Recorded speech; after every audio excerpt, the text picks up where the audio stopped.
ओम नमः सिद्धम। ओम सजात्म स्वरूप परम गुरु शुद्ध चैतन्य स्वामी ने नमः। सम्यक दृष्टि का यथार्थ स्वरूप समझने का प्रयास कर रहे हैं।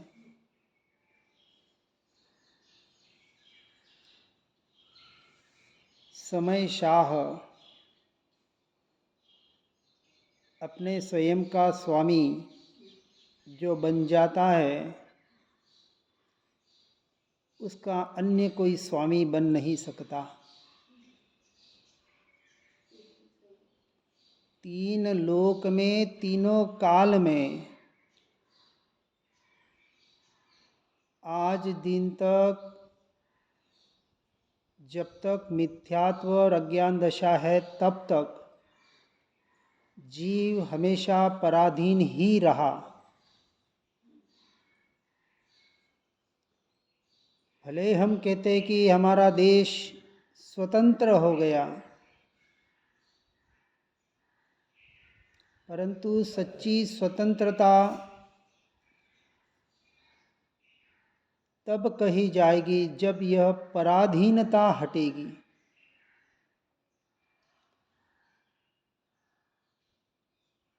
और पराधीनता तब हटेगी जब स्वाधीनता आएगी।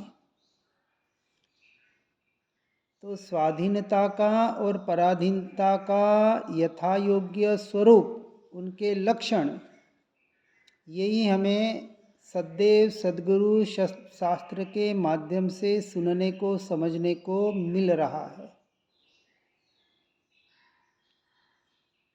मैं और मेरा क्या और मैं और मेरा क्या नहीं, नास्ति और आस्ति दोनों की अपेक्षा से जब तक नहीं समझेंगे, क्योंकि एक से हटना है और एक में लीन होना है। लीन होने का चारित्र का स्वभाव है। जानना, देखना, दर्शन ज्ञान का स्वभाव है।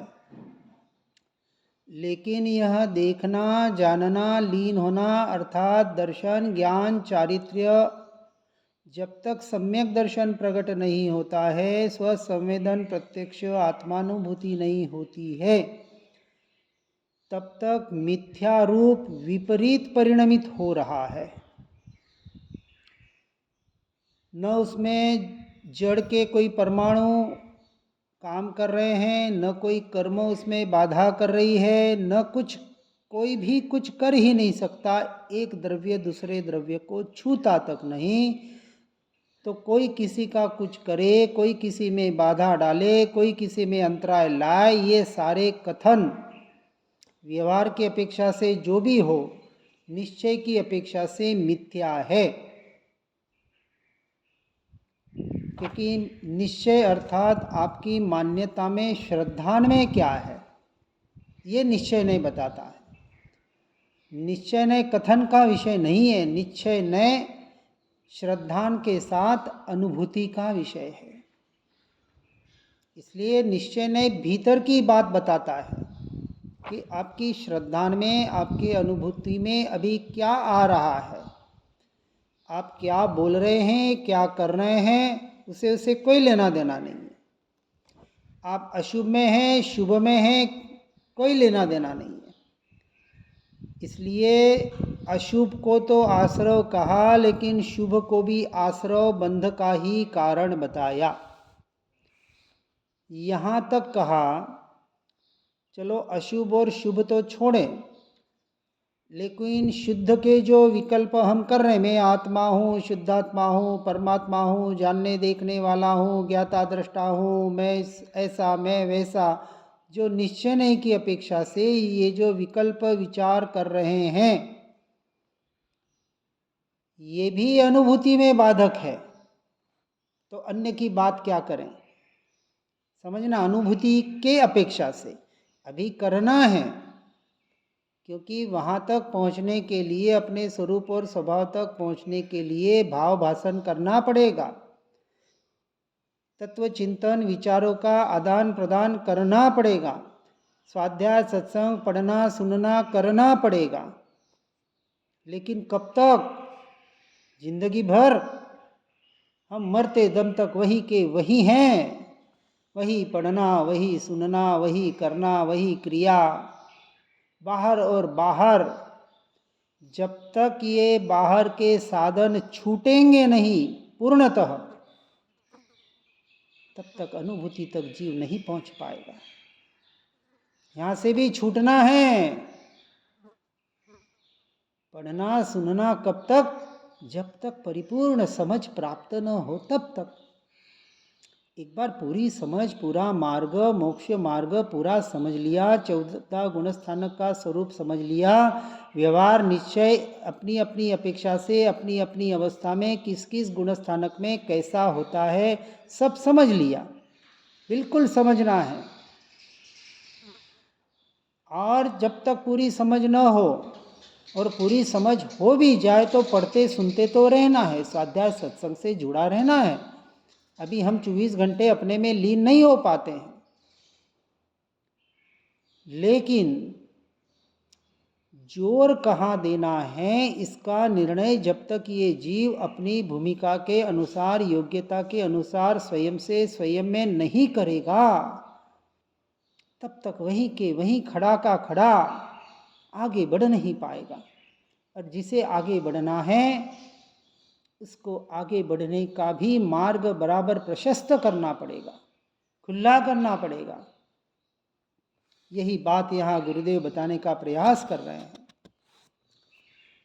और ऐसी साधना के आधार पर जब 5वें से 6ठे गुणस्थानक में भावलिंगी मुनि दशा प्राप्त होगी, भाव तो आज कर ही सकते हैं, भाव भाषण करने के लिए कोई मनाही नहीं है, तत्व चिंतन के लिए कोई मनाही नहीं है। धर्म ध्यान में ये चिंतन होता है कि मुनि बनूंगा तो ऐसा बनूंगा कि अंतर मुहूर्त आत्मलीनता, सामायिक पे सामायिक, हर अंतर मुहूर्त में सामायिक, और सामायिक का अर्थ समय में आना, अपनी आत्मा में स्थिर होना। और इस आधार पर ही यह केवल ज्ञान प्रकट होगा। इसलिए आगे बताते हैं, संपूर्ण केवल ज्ञानियों का ज्ञान एक सदृश उत्पन्न होने वाला केवल ज्ञान ही है। अब अपेक्षा से देखें तो पहले गुणस्थानक से लेके अंत तक, अनंत काल तक केवल ज्ञान मात्र का ही साधन रूप सहारा है। सिद्ध परमात्मा के केवलियों के भी निरंतर पर्याय में उत्पाद व्यय हो रहा है अनंत गुणों का, क्योंकि गुण अनंत है। हर गुण की एक समय में पर्याय उत्पाद व्यय हो रही है, तो अनंत गुणों की अनंत पर्याय एक समय में एक साथ उत्पाद हो रही है और व्यय हो रही है। ऐसा नहीं कि छद्मस्तक के हो रही है और सिद्ध परमात्मा के उत्पाद व्यय नहीं हो रही है। हाँ, वो तो अपेक्षा से, पर उत्पाद व्यय तो हो रही है ना। तो ये जो पर्याय उत्पाद व्यय हो रही है, वहाँ निरंतर शुद्ध शुद्ध शुद्ध ही उत्पाद होकर व्यय हो रही है। अर्थात जो पर्याय उत्पाद हो रही है वो शुद्ध का लक्ष्य कर रही है और व्यय हो रही है, लीन नहीं हो रही है। पर्याय लीन नहीं होती, पर्याय तो नियम से व्यय होती है। पहले मैं भी समझता था ये कि उत्पाद होती है और आत्मा से उत्पाद हुई और आत्मा में लीन हुई। यदि पर्याय आत्मा में लीन हो जाती तो पर्याय तो मोह राग द्वेष की भी उत्पन्न हो रही है। यदि मोह राग द्वेष की पर्याय उत्पन्न होती और आत्मा में लीन हो जाती तो आत्मा मोह राग द्वेष रूप हो जाता। सिर्फ इतना, वो पर्याय लक्ष्य किसका कर रही है, और इसलिए पर्याय में हमें उस लक्ष्य को साधना है। यही तो साधना है। साधना का अर्थ जैसे बाण तीर करते हैं ना, और लक्ष्य निर्णय करते हैं। जैसे अर्जुन को एक आंख ही दिख रही थी, उसने उस आंख को साध लिया, सध लिया और ऐसा तीर छोड़ा जैसे वो वृक्ष का भी दृष्टांत आता है। और जब स्वयंवर में उसने पानी में देख के उस ऊपर के मछली के आंख को विंधा, कितनी एकाग्रता, कितना निर्णय। वो घूमती हुई मछली बराबर कौन से समय पे आएगी, कहाँ आएगी, उस वक्त वो बराबर आंख कहाँ आएगी, कितना एकाग्र निर्णय करना पड़ा होगा, विचार करो। चलो एक जगह स्थिर है वहाँ तो फिर भी हम लक्ष्य कर लेंगे, लेकिन घूमती फिरती चीज और उसमें बराबर उस आंख पे वो बाण लगना चाहिए। ये लक्ष्य, ये साधना, ये एकाग्रता, ये तो व्यवहार। निश्चय में भी यही करना है। ध्येय कर लिया, अब उस ध्येय के साध्य के लिए सिद्धि करनी है और सिद्धि के लिए साधना करनी है और साधना का साधन उसके अनुयोग, उसके अनुरूप होना चाहिए कि जो हमें साध्य की सिद्धि कराता कर ध्येय तक पहुंचाए, ऐसी साधना। और एकमात्र यहाँ बार बार ज्ञान स्वभाव के अलावा दूसरा कोई साधन नहीं है जो पहले से गुणस्थानक से लेके अंत तक साथ में चलता है। क्योंकि एक बार साधना हो गई, उसकी सिद्धि हो गई, अब उसके लिए कुछ करना नहीं है। अभी चौथे के पहले करना है। एक वाक्य आता है, ज्ञान क्रियाभ्याम मोक्ष। कौन सा ज्ञान? ये बाहर के ज्ञान की तो यहाँ अब चर्चा ही नहीं। निश्चय नए में व्यवहार नहीं की अपेक्षा से क्षेपक्षम ज्ञान आप पढ़ो, सुनो, लिखो, जितना भी कर सकते हो समझने का प्रयास करो, ये बाहर का ज्ञान। जब ज्ञान स्वभाव की चर्चा चलती है तब एक ही लक्ष्य, उस ज्ञान स्वभाव तक पहुंचकर हमें ज्ञायक की साधना करनी है।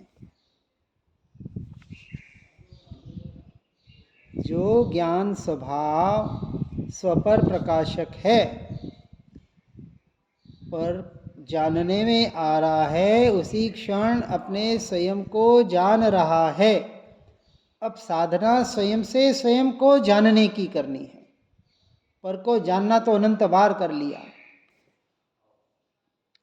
इसलिए समस्त केवली भगवंतों का ज्ञान एक समान है, तो सभी परमात्मा का ज्ञान एक समान है। और मैं परमात्मा स्वरूप हूं, तो मेरे ज्ञान में और परमात्मा के ज्ञान में भेद कैसे? हो ही नहीं सकता। तो मेरा ज्ञान भी परमात्मा समान है, इसलिए मैं स्वयं भगवान हूं। इसलिए नहीं कि गुरुदेव ने कह दिया, इसलिए नहीं कि हमने पढ़ा और सुन लिया। उसका यहाँ स्वीकार, उसका श्रद्धान कि ऐसा मैं हूं। वो हूं की टंकार, झंकार अंतर हृदय से। और उसमें जो आनंद आता है, जब महिमा आती है स्वयं की कि ऐसा मैं, आहा हा हा, मैं स्वयं परमात्मा। ओहो हो, ये गुरुदेव ने, ये परमात्मा ने क्या बता दिया, अमूल्य वस्तु बता दी जो मेरे पास है। अमूल्य भी नहीं, अतुल्य, जिसकी कहीं तुलना नहीं इस संसार में, तीनों लोक में। ऐसे स्वानुभूति में भुक्त उत्पन्न चतुष्टय ही भुक्त चतुष्टय है।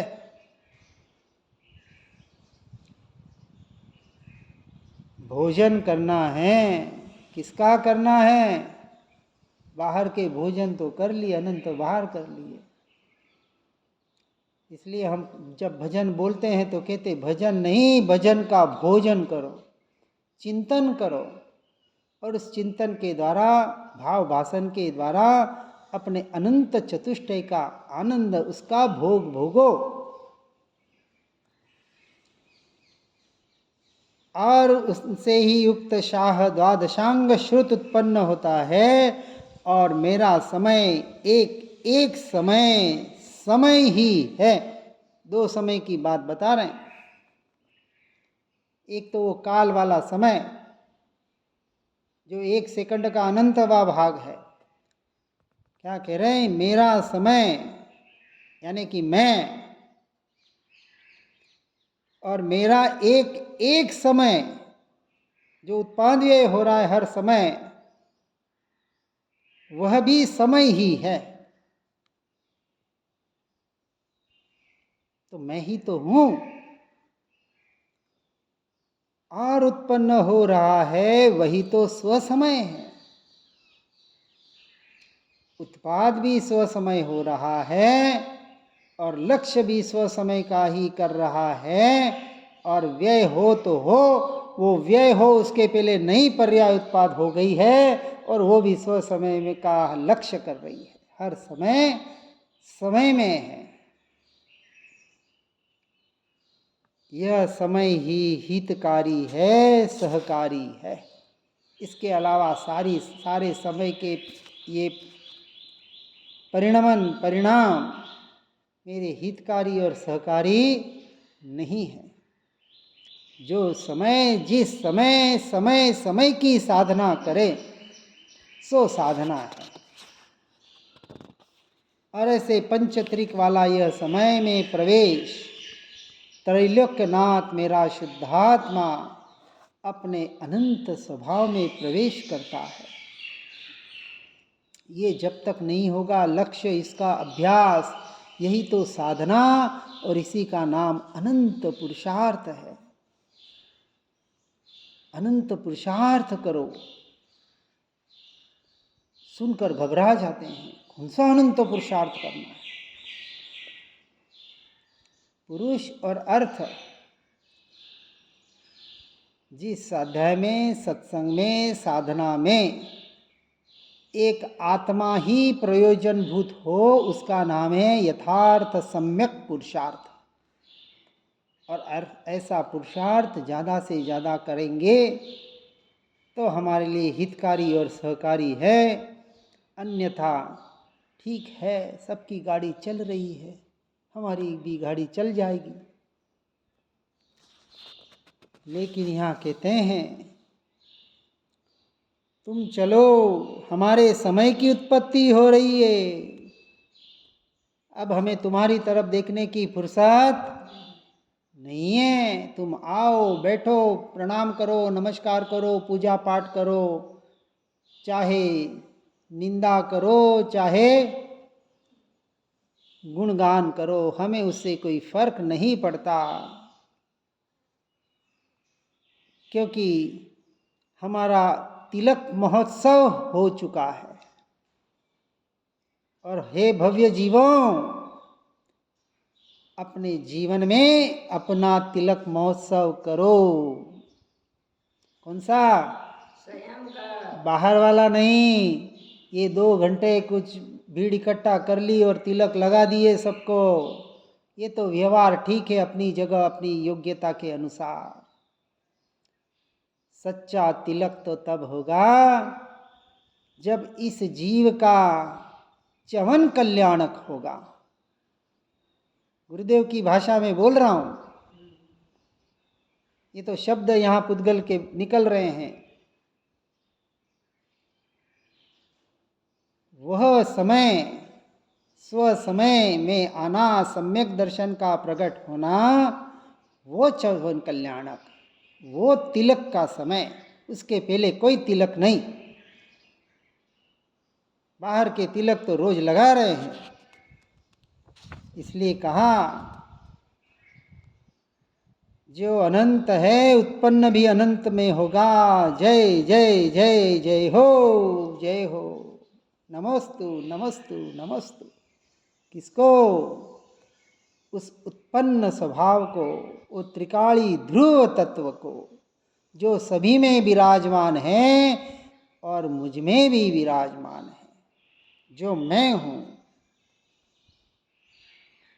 और अपने दैदीप्य स्वभाव में प्रवेश करो, अपने स्वल्प शून्य में प्रवेश करो।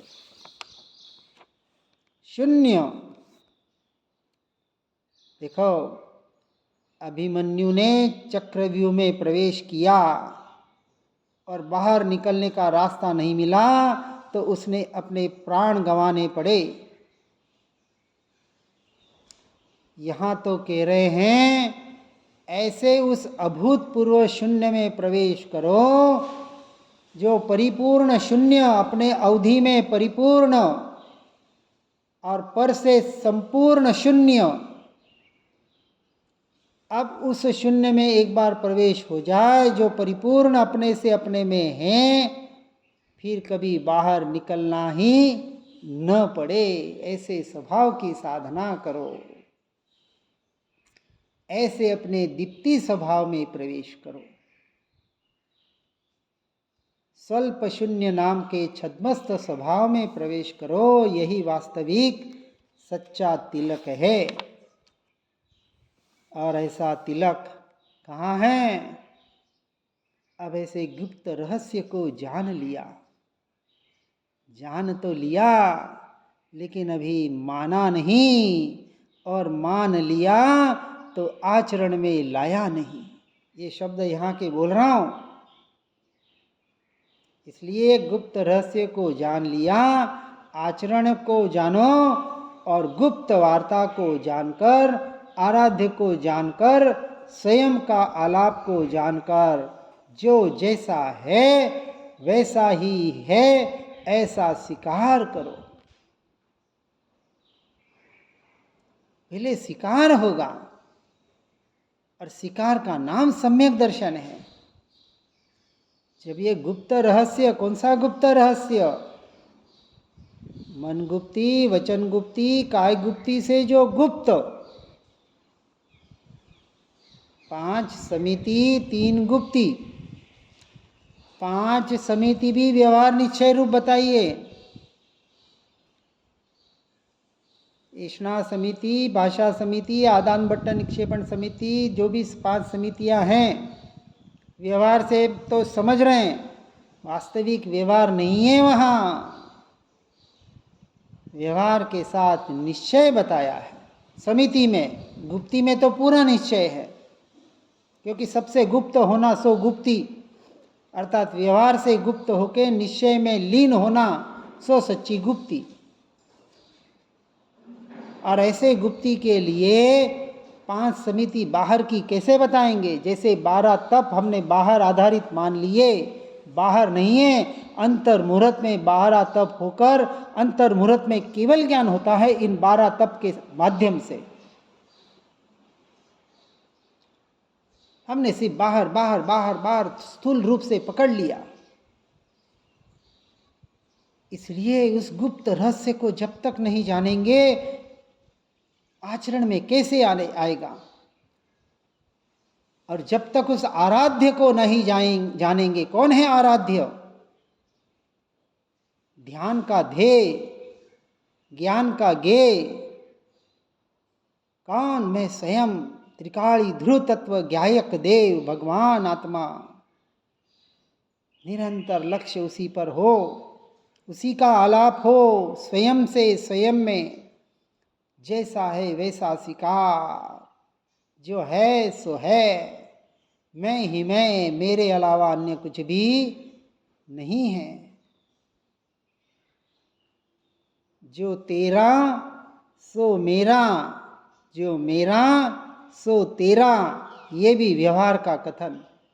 न कुछ तेरा न कुछ मेरा, जो मेरा वही मेरा, और मेरे अलावा अन्य कुछ भी नहीं। वहाँ तेरा तो है ही नहीं। वक्त आने पर मेरा भी तेरा, वो भी नहीं। कैसे? मेरा तेरा हो ही नहीं सकता और तेरा मेरा हो ही नहीं सकता। त्रिकाल सत्य तो एक ही है, मेरा सो मेरा, बस एक ही सत्य। ये मेरा सो तेरा, ये तो व्यवहार बाहर का। मेरा स्वभाव भले सभी जीवों का एक जैसा, लेकिन क्या स्वभाव का, ज्ञान का आदान प्रदान हो सकता है? कभी नहीं हो सकता। ज्ञान देने लेने की वस्तु है ही नहीं। न कोई दे सकता है न कोई ले सकता है, देना चाहे तो भी। जैसे अपन कहते हैं मेरी उम्र तुझे लग जाए, माँ बेटे को कहती है, चल बेटा कह दे अब मैं मर रहा हूं, तेरी उम्र दे दे थोड़ी 5 साल मेरे को। कितना भी माथा पटक लो, अपने जान दे दो, तो भी आयुष्य उसे नहीं दे सकते। हर का अपना आयुष्य, कर्म अपना उदय। एक समय कितना, एक समय आयुष्य का इधर उधर नहीं कर सकता, परमात्मा नहीं कर सकते तो हमारी क्या औकात है। जो आयुष्य कर्म जितना बंधा है, जिस अपेक्षा से आना है, जहां आना है, सब तय है, सब निश्चित है, फिर भी हम चिंता कर रहे हैं मर जाएंगे क्या करें, शरीर को कैसे टिकाएं। चिंता उसकी हो रही है, अरे आत्मा को कैसे टिकाएं इसकी चिंता करो। चिंता भी अच्छी वस्तु है, लेकिन अच्छी वस्तु की अपनी चिंता करो तो वो चिंता चिंतन में बदलेगी, नहीं तो चिंता चिता समान बताई। बाहर की चिंता और अनादि का संस्कार बाहर का करने का इतना पड़ा है कि स्वयं की चिंता जीव नहीं कर पा रहा है। बस अपनी स्वयं का चिंता करके स्वयं के चिंतन में लग जाओ, यही हमारी साधना आराधना बनी रहे। इसी भावना के साथ ओम नमः सिद्धम। जिन वाणी के ज्ञान से हो सम्यक श्रद्धा, हो चारित्र महान, पाऊं पद निर्वाण। जा वाणी के ज्ञान से सूझे लोकालो, सो वाणी मस्तक नमो सदा देत हूँ धो।